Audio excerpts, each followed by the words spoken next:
You are watching Grace Television.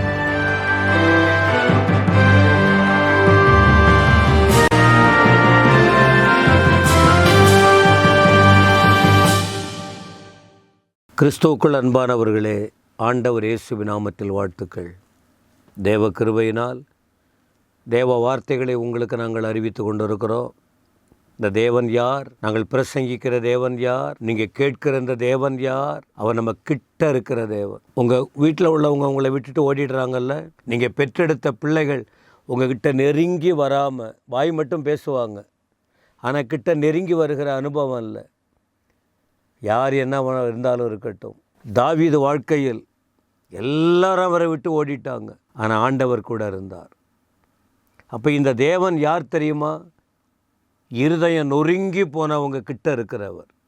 சங்கீதம் 34:18. அப்போ இன்றைக்கும் ஒரு வார்த்தை என்ன சொல்லுகிறேன்னு சொன்னால், இருதயம் நொறுங்குவது நல்லது. நீங்கள் என்றைக்குமே சந்தோஷமாக, என்றைக்குமே ரொம்ப மன நிறைவோடு இருக்கிறது நல்லதுன்னு நினைக்கிறீங்க, அது சந்தோஷமாக போயிடும். எப்போ உங்களுக்கு அந்த வலி, ஒரு உடைவு, ஒரு வேதனை வருதோ அப்போ தான் தங்களை உணர முடியும், மற்றவர்களை உணர முடியும். இருதயம் நொறுங்கணும். சந்தோஷமாகவும் இருக்க தெரியணும், நொறுக்கப்பட்ட நிலைக்கும் தள்ளப்படணும். அப்போ தான் தன்னையும் உணர முடியும், மற்றவர்களையும் உணர முடியும், தேவனையும் உணர முடியும். அப்போ ஆண்டவர் என்ன பண்ணுறார்? நொறுங்கின இருதயம் உள்ளவர்களுக்கு சமீபமாக இருக்கிறார். ஆனால் இந்த ஆண்டவர் என்ன பண்ணுவார்?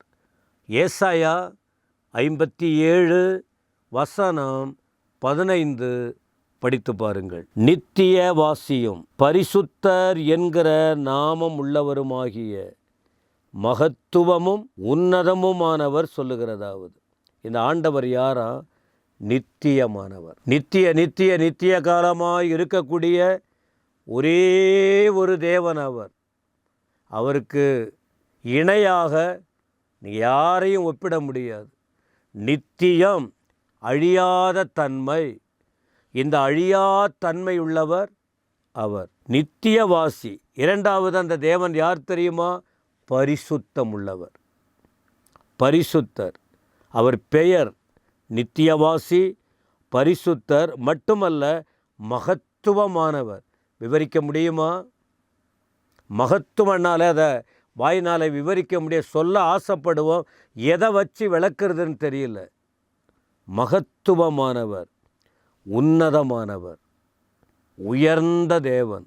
அவர் சொல்கிறார், இந்த ஆண்டவர் சொல்கிறார், உன்னதத்திலும், உன்னதம்னா மேலே, பரலோகம் மேலே, பரிசுத்த ஸ்தலத்திலும், தேவன் இருக்கிற இடம் பரிசுத்த இடம். ஏன்னா அவர் பரிசுத்தம் உள்ளவர். அங்கே வாசம் பண்ணுகிற நான், அவர் சொல்கிறாரு, நான் பணிந்தவர்களின் ஆவியை உயிர்ப்பிக்க.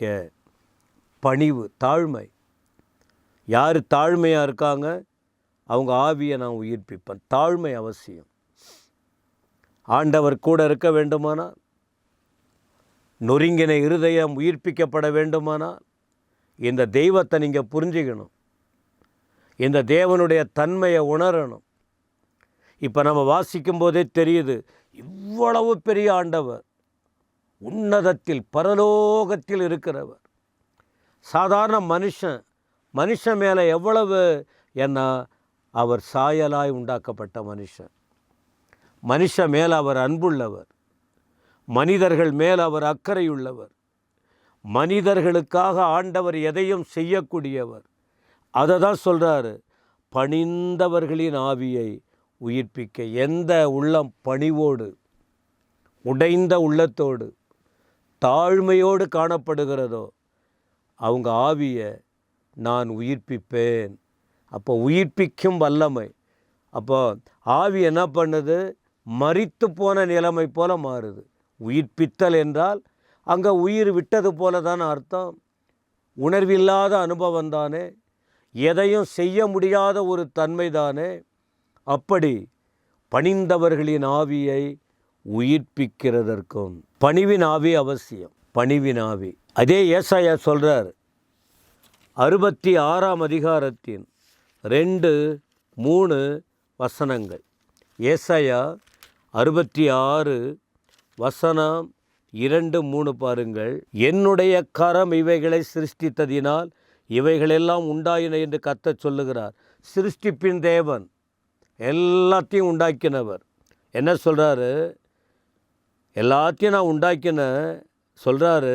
ஆனாலும் இவ்வளோ பெரியவராக இருந்தாலும் அவருடைய தன்மையை குறித்து கேட்டோம். நாம் இவ்வளவு பெரிய மேன்மை புரிந்தனவராக இருந்தாலும் சிறுமைப்பட்டு ஆவியில் நொறுங்குண்டு, சிறுமைப்பட்டு ஆவியில் நொறுங்குண்டு என் வசனத்துக்கு நடுங்குகிறவனையே நோக்கி பார்ப்பேன். இப்போ நான் ஏற்கனவே சொன்னேன், உள்ளம் உடையணும், இருதயம் நொறுங்கணும், சிறுமைப்படுத்தப்படணும்.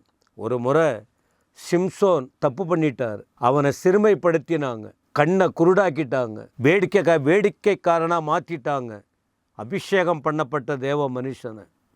அப்போ சிறுமைப்பட்ட போது கண்ணீரோடு ஜெபித்தான், உள்ளம் உடைஞ்சு ஜெபிக்க ஆரம்பித்தான். ஆண்டவர் இறங்கினார். அதை போல தான் இங்கே சொல்லுது, சிறுமைப்பட்டு ஆவியிலே நொறுங்கி போய் என்ன செய்யணும்? வசனத்துக்கு நடுங்கணும், ஆண்டவருக்கு பயப்பட வேண்டும். அவருடைய வார்த்தை இப்படி சொல்லுகிறதே, தேவன் இப்படிப்பட்டவராய் இருக்கிறார் என்று இந்த வசனத்தை கேட்கும்போது உணர வேண்டும், நடுங்க வேண்டும். வசனம் அப்படியே சொல்லுது, வசனத்துக்கு நடுங்க வேண்டும். ஒரு வார்த்தை சொன்னார், மனம் திரும்புங்கள், பரலோக ராஜ்யம் சமீபமாக இருக்குதுன்னு சொன்னார். அப்போ அந்த வசனத்தை கேட்கும்போது மனம் திரும்ப வேண்டும், நடுங்க வேண்டும், ஆண்டுடைய வார்த்தைக்கு நடுங்க வேண்டும். ஒரு முறை ஆண்டவர் இருக்கும்போது 12 வருஷம் பெரும்பாடுள்ள ஸ்திரீ சுகமடைந்தாள். அப்போது அந்த ஆண்டவர் ஒரு வார்த்தை சொல்லுகிறார், என்னை யாரோ தொட்டாங்கன்னு. அங்கே வசனம் சொல்லுது, அவள் பயந்து நடுங்கி, ஒரு நடுக்கம், தேவனை குறித்த நடுக்கம், தேவ பிரசன்னத்தை குறித்த நடுக்கம், தேவ வார்த்தை குறித்த நடுக்கம், வேத வசனத்தை குறித்த ஒரு நடுக்கம். அப்படி இருக்கும்போது ஆண்டவர் என்ன பண்ணார்? நோக்கி பார்க்கிறார். ஆண்டவர் பார்க்கிறார். எனக்கு அன்பான தேவ ஜனமே, மத்தேயு 5:3 கூட சொல்லுகிறது, ஆவியில் எளிமை உள்ளவர்கள் பாக்கியவான்கள். ஆவியில் எளிமை பாக்கியவான்கள். அவர்களுக்கு ஆண்டவர் என்ன செய்கிறாரா? மத்தேயு 5ஆம் அதிகாரத்தின் 3ஆம் வசனம் சொல்லுகிறது, 5:3, அவர்கள்தான் பரலோக ராஜ்யம் அவர்களுடையது. பரலோகம் அவர் நோக்கி பார்க்கிறார், பரலோகம் அவங்களுக்கு சொந்தமாகிறது, அவர்கள் உயிர்ப்பிக்கப்படுகிறார்கள். எனவே இந்த வார்த்தையை கேட்கிற நாம் நொறுங்கின இருதயமாக கவலைப்படாதீங்க, கவலைப்படாதீங்க. உங்கள் வாழ்க்கையை உயிர்ப்பிக்க, அவர் உங்களை நோக்கி பார்த்து பரலோகத்தில் சேர்க்க உங்களுக்கு அவர் போதுமானவராக இருக்கிறார். இந்த மகத்துவம் உள்ள கர்த்தரை பிடித்து கொள்ளுங்க, சரியான வழியில் நடங்க, அவருக்காக வாழுங்க, வாழ்க்கை வித்தியாசத்தை உணருவீங்க. பரலோக தேவனே ஸ்தோத்திரம். உங்கள் கிருபை வல்லமை ஒவ்வொருவர் மேலே இறங்கட்டும்.